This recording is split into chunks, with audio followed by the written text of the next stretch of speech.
e o Alexandre de Moraes agora tomou para si um poder que o STF não tem, que seria um poder moderador.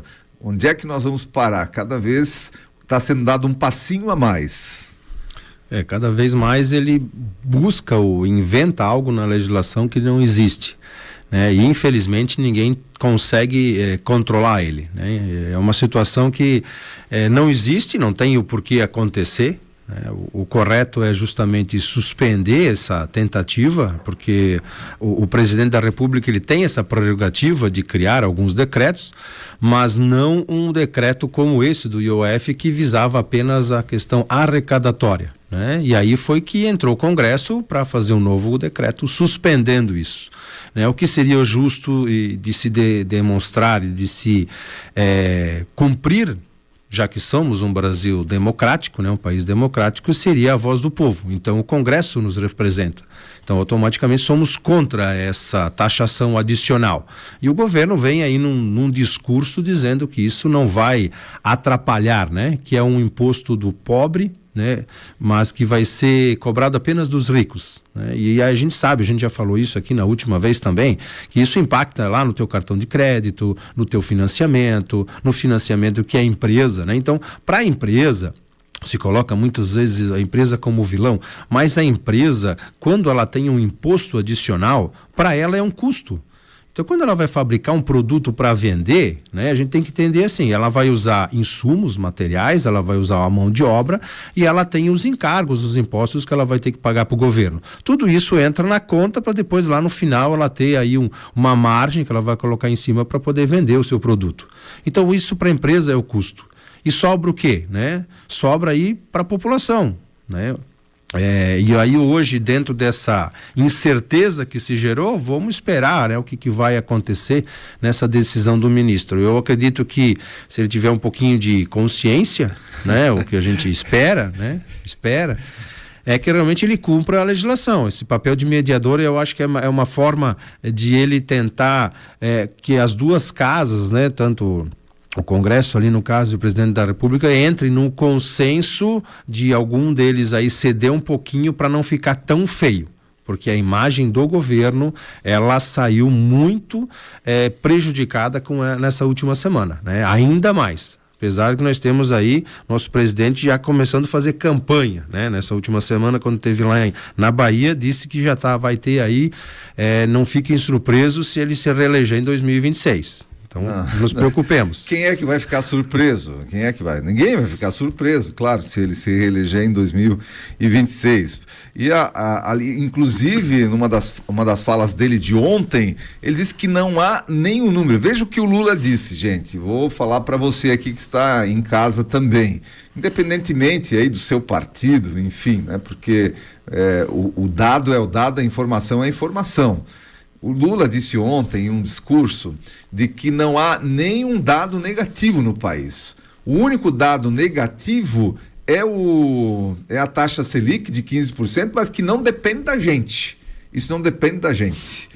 A taxa Selic não depende, né, do governo. O fato de o Banco Central estar elevando, mesmo tendo um presidente indicado pelo Lula lá dentro, e ter elevado a taxa Selic aí para 15%, não tem nenhuma participação do governo nisso, né, Júlio? Realmente o Lula, ele tá governando Marte, deve ter marciano. Ele está vivendo, na verdade, num outro mundo. Ele não governa, eu acho, pro Brasil, né? Acho que contra o Brasil.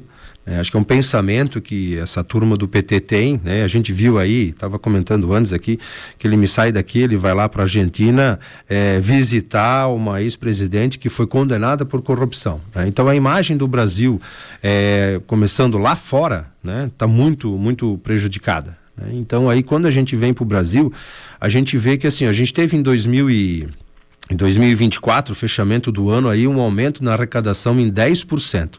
Até abril, o secretário do Tesouro anunciou aí, inclusive, que foi positivo, né? Então, assim, a arrecadação está acontecendo. Vamos lá, se a gente avaliar 2024, 10% a mais, é muito. É muito. Só que ainda está faltando.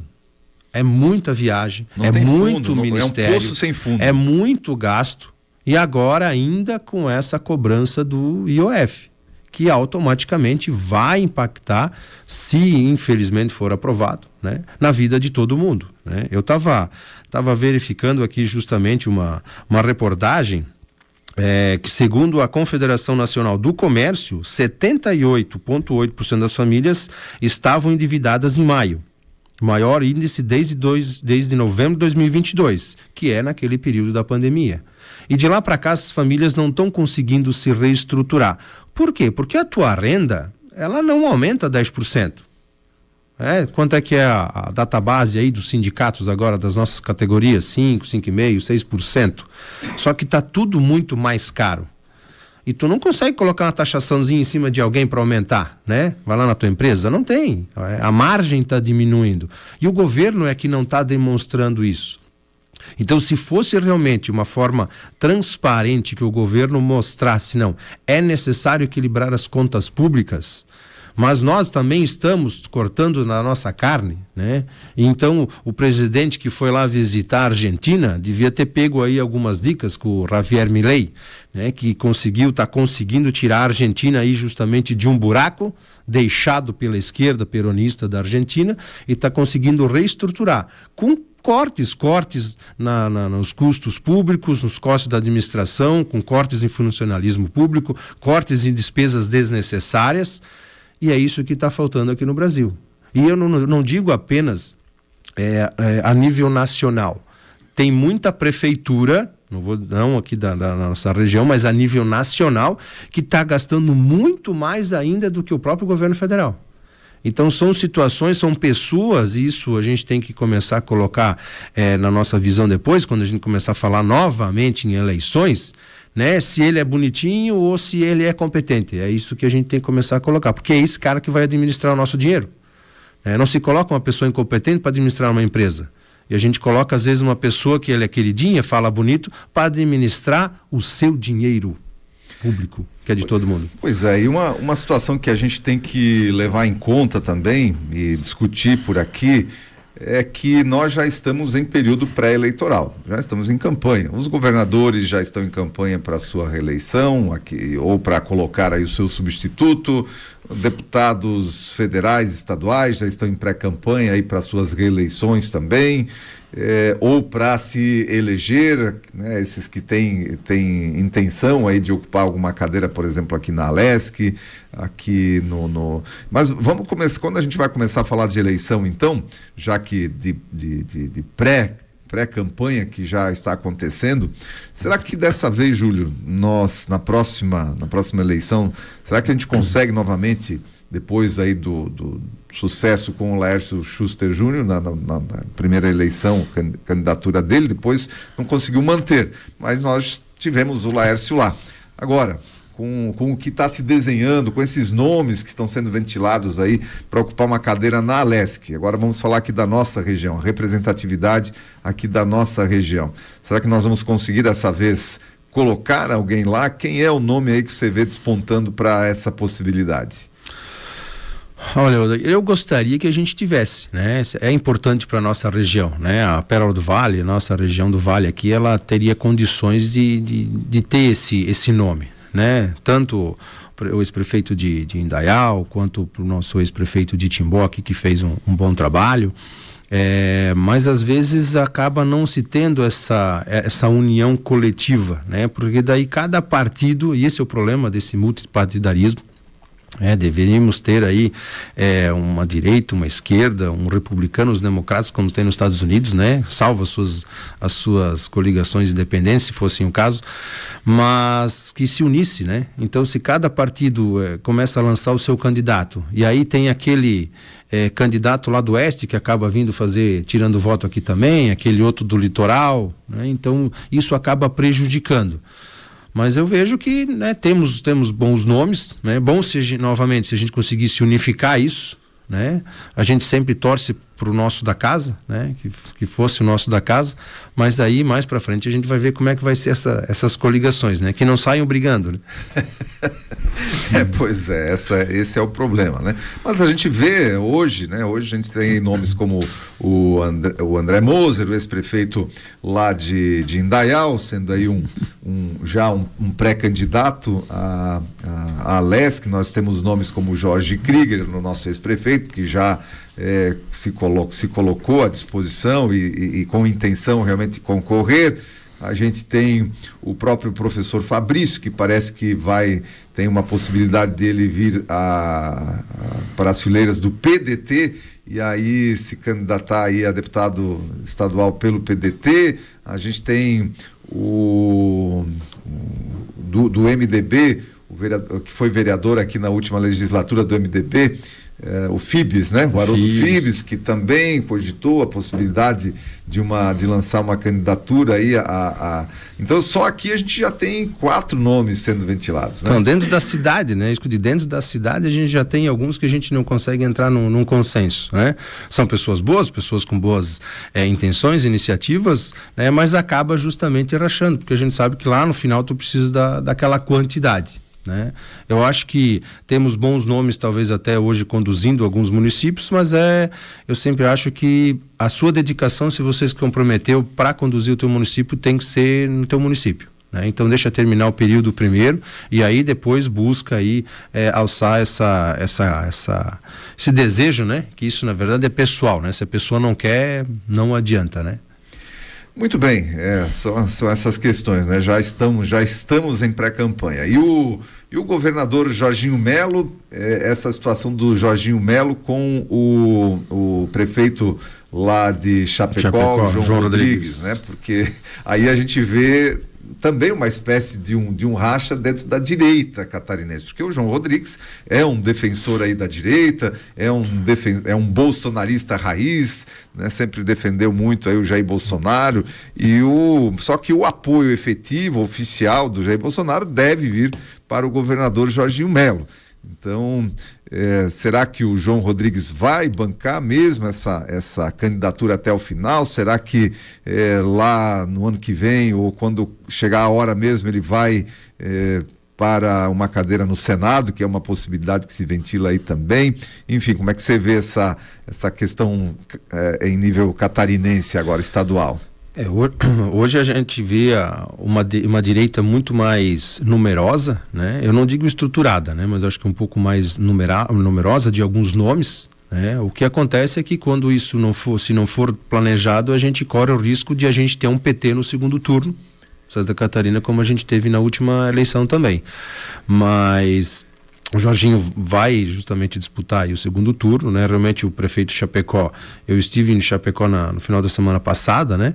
E aquela cidade lá, fazia tempo que eu não ia para aquela região, tá muito bem, né? Tá se fazendo um ótimo trabalho e é um nome que vem aí dentro da política, dentro do PSD aí fazendo um nome faz tempo, né? Eu vejo ele, pessoalmente, como uma pessoa muito ativa e como senador. Eu acho que como senador, na próxima gestão, a gente vai precisar de bons nomes dentro do Senado para cortar e para controlar um pouquinho mais aqueles STF, né? Então eu penso lá na frente isso. Mas temos hoje também bons deputados federais, né? A Carol Detone, por exemplo, dentro dessa linha da direita aí, que também talvez seria um nome a buscar, mas é isso, eu acho que é a organização. O Júlio, vamos lá, né? O Júlio está com a gente no dia de hoje, Júlio Henrique Redel, que todo primeiro sábado de cada mês participa aqui com a gente, fazendo comentários a respeito dos principais acontecimentos da política, da economia local, estadual e nacional. A gente falava aí da questão do Carlos Bolsonaro. Bolsonaro saiu com essa aí de que poderá indicar o Carlos Bolsonaro ao Senado por Santa Catarina, e aí gerou já um certo desconforto. Carol Detone, que tem essa pretensão, tem essa possibilidade, tem a outra deputada que agora me foge o nome, mas a que anda sempre com a tiarinha, Zanata. A Zanata, Júlia Zanata, exatamente.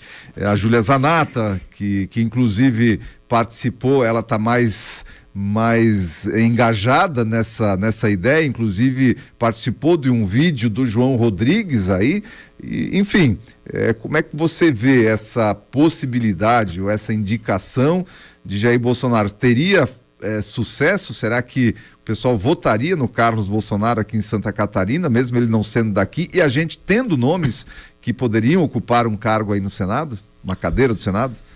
Olha, votos em si eu digo que ele teria, né? Mas eu acho que o ex-presidente, ele acaba errando, né? Quando ele faz esse tipo de indicação, né? Uma indicação não muito republicana, né? A gente sabe que o ex-presidente Jair Bolsonaro, ele é um líder da direita, né? Santa Catarina em si se identifica muito com os valores e os princípios que ele traz aqui, né? Nosso estado aqui foi um dos que mais votou justamente no Bolsonaro, mas isso demonstra uma afinidade não com ele, mas com esse pensamento. Então nós temos pessoas preparadas, acho que para isso, né? Desde a questão empresarial, a questão social, né? E os nossos políticos hoje buscam isso, né? Hoje eu acho que Santa Catarina ela desponta a nível nacional justamente por esse pensamento. E a gente percebe, né? A gente vê até o próprio... Agora eu vi essa semana, não fugindo do assunto, mas os próprios deputados do PT agora querendo questionar, porque o Jorginho fez uma referência, né? Aquela questão do Sul, é meu país, Sul, né? E impeachment do Jorginho por conta disso. Mas ele está puxando justamente essa questão do bairrismo, né? Ele quer dizer, né? E a Júlia Zanatta também fez uma declaração na bancada esses tempos aí, justamente falando, né? Você quer vir para cá trabalhar, crescer e prosperar, pode vir, mas não venha com o pensamento da esquerda. Então esse pensamento bairrista que a gente tem justamente demonstra que as pessoas que estão aqui querem manter esse pensamento, querem crescer, querem progredir e para isso não precisam do Estado, né? Porque tem-se competência. Então o político aqui ele tem que dar esse suporte de querer melhorar e não querer taxar para ele mesmo, né? Então eu acho que assim, é isso que essa indicação eu acho que não vai ser bem vista aqui para Santa Catarina e pode prejudicar sim os planos aí a nível nacional, acho que dentro do Bolsonaro. Então acho que é melhor deixar o Carlos Bolsonaro lá no Rio de Janeiro, colocar ele em algum outro lugar, mas não aqui em Santa Catarina. Aqui a gente se vire sozinho e a gente tem candidato muito suficiente para isso.